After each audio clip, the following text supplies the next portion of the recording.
আসসালামু আলাইকুম রহমতুল্লাহি ওয়া বারাকাতুহু। প্রিয় বোন, তুমি কি কখনো অন্য কোনো নারীর জীবন দেখে মনে মনে বলেছ, ইস, ও কত ভাগ্যবতী, ওর জীবন কত সুন্দর, আর আমার জীবনে কেন এত কষ্ট?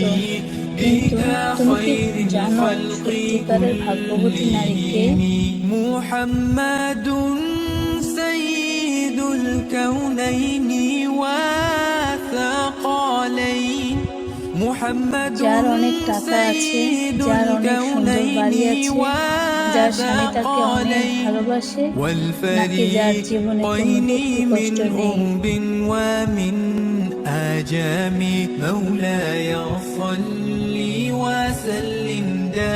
না প্রিয় বোন, ইসলামের দৃষ্টিতে প্রকৃত ভাগ্য সৌভাগ্য শুধু দুনিয়ার সম্পদে নয়।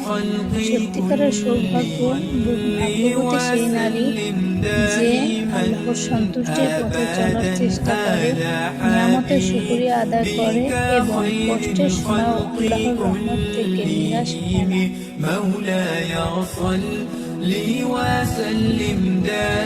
আজকের ভিডিওটি শেষ পর্যন্ত শুনুন, কারণ আজ আমরা জানব এমন কিছু বিষয় যা একজন নারীর জীবনকে সত্যিকারের সুন্দর ও বরকতময় করতে পারে। যে নারী সত্যি ভাগ্যবতী হতে চায়, তাহলে প্রথমে আল্লাহর সঙ্গে নিজের সম্পর্ক সুন্দর করার চেষ্টা করতে হবে। 5 ওয়াক্ত নামাজকে গুরুত্ব দাও। কখনো ভুল হয়ে গেলে তওবা করে আবার শুরু করো।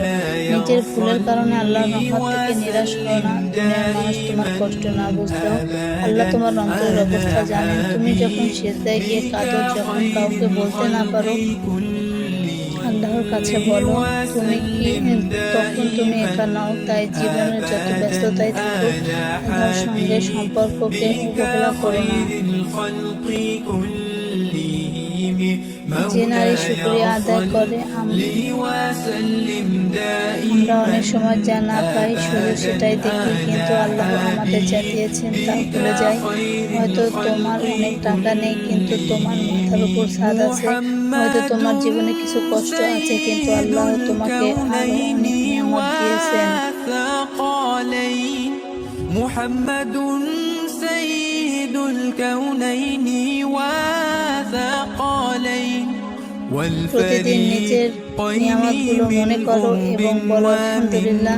কোরআনে আল্লাহ তাআলা শুকরিয়া আদায়কারীদের জন্য নিয়ামত বাড়িয়ে দেওয়ার কথা বলেছেন।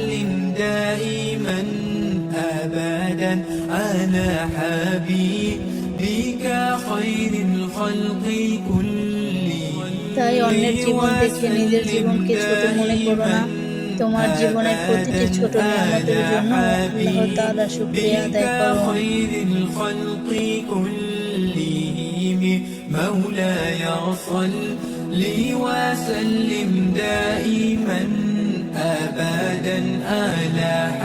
যে নারী নিজেকে অন্যের সঙ্গে তুলনা করে না, প্রিয় বোন, অন্যের সুন্দর জীবন দেখে নিজের জীবন নিয়ে হতাশ হয় না। সামাজিক যোগাযোগ মাধ্যমে আমরা মানুষের হাসি দেখি, সুন্দর পোশাক দেখি, সুখী পরিবারের ছবি দেখি, কিন্তু তাদের গোপন কষ্ট দেখি না। পরীক্ষা একরকম, অন্যের পরীক্ষা আরেক রকম। তাই বলো, হে আল্লাহ, আপনি আমাকে যা দিয়েছেন তাতে বরকত দিন এবং আমার জন্য যা কল্যাণকর তা দান করুন। অন্যের জীবন নয়, নিজের জীবন সুন্দর করুন। নিজের জানা অজানা ভুলের জন্য ক্ষমা চাও। কোনো গুনাহ হয়ে গেলে হতাশ হয়ে বসে থেকো না, তওবা করো, ভুল থেকে শিক্ষা নাও এবং আবার ভালো পথে চলার চেষ্টা করো। মনে রেখো, তুমি যতবার ভুল করো না কেন, আল্লাহর রহমত থেকে নিরাশ হওয়া যাবে না।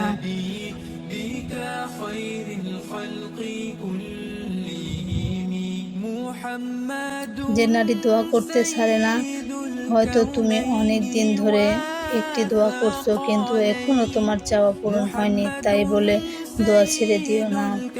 বলতে পারো, হে আল্লাহ, আমার অন্তরকে শান্ত করুন, আমার জীবনকে হালাল ও কল্যাণকর নিয়ামতে পরিপূর্ণ করুন, আমার পরিবারের রহমত ও বরকত দিন, আমাকে আপনার সন্তুষ্টির পথে চলার তৌফিক দিন।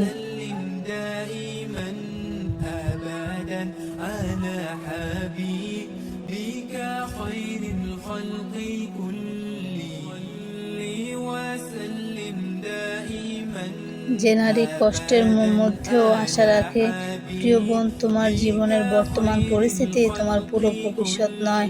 আজ তুমি কষ্টে আছো বলে সারা জীবন কষ্টে থাকবে এমন নয়। আল্লাহ চাইলে মুহূর্তেই পরিস্থিতি পরিবর্তন করতে পারেন। على حبيبك خير الخلق كلهم তাই চেষ্টা করো, দোয়া করো এবং ধৈর্য ধরো। সবর মানে শুধু চুপচাপ কষ্ট সহ্য করা নয়, সবর মানে কষ্টের মধ্যেও সঠিক পথে থাকার চেষ্টা করা এবং আল্লাহর সাহায্যের আশা রাখা। তাই আজ থেকেই নতুনভাবে শুরু করো। গতকাল কি হয়েছে সেটা নিয়ে শুধু আফসোস করে বসে থেকো না। আজ একটি ভালো কাজ করো, একটি গুনাহ ছাড়ার চেষ্টা করো, একটি নামাজ আরও যত্ন নিয়ে পড়ো, কিছুক্ষণ কোরআন পড়ো, আল্লাহর কাছে মন খুলে দোয়া করো। حبيبك خير الخلق كلهم وسلم دائما হয়তো তোমার জীবনের সবচেয়ে সুন্দর অধ্যায়টি এখনো শুরু হয়নি। আল্লাহ আমাদের প্রত্যেক বোনকে ঈমান, হেদায়েত, হালাল রিজিক, অন্তরের শান্তি এবং দুনিয়া ও আখিরাতের কল্যাণ দান করুন। আমিন। وسلم دائما أبدا على حبيبك خير الخلق كلهم محمد سيد الكونين والثقلين ভিডিওটি ভালো লাগলে লাইক দিন, প্রিয় বন্ধুদের সঙ্গে শেয়ার করুন এবং এমন আরও ইসলামিক ভিডিও পেতে চ্যানেলটি সাবস্ক্রাইব করে পাশে থাকুন। আসসালামু আলাইকুম ওয়া রাহমাতুল্লাহি ওয়া বারাকাতুহু। أجمل